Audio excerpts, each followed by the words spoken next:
Сәлем достар, сіздермен бүгін Kitchen by Жанар каналы өте пайдалы ақпаратпен бөлісеміз, яғни алмамен, бірақ қызыл алма мен жасыл алма жайлы айтатын боламыз. Егер видео ұнаса, лайк басып, комментарий қалдырып, достарыңызбен бөлісуді ұмытпаңыздар.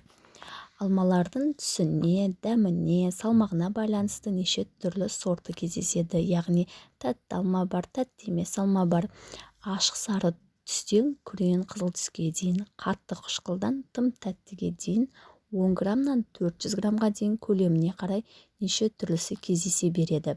Жасыл алманың құрамындағы калория өте темен екен.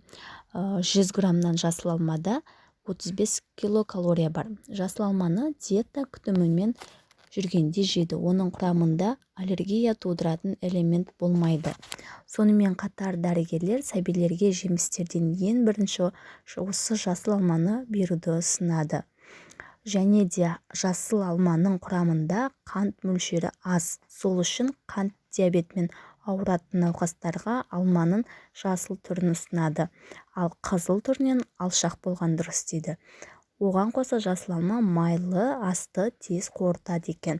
Қызыл алманың құрамындағы темір мен дәрумен жасыл алмаға қарағанда өте аз. Бір қызығы, қызыл алма тіске өте зиян екен. Қызыл алманың құрамындағы калория жасыл алмадан сәл жоғары. 100 грамм қызыл алмада 45-50 килокалория бар екен. Оның жұмсақ, қатты әрі тәтті сорттары да кездеседі екен. Олардан тәтті жем, тосап және жеміс салатын жасауға болады екен. Және де өздеріңіз білетіндей көптеген ауруларға пайдасы бар екен.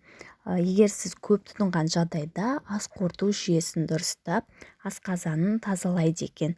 Асқазан және көк бауырды әлдендіріп, бетіңіздегі қара дақтардан арылтады екен. Қан бұзылуы, жүрек ауруларын көп қолданады.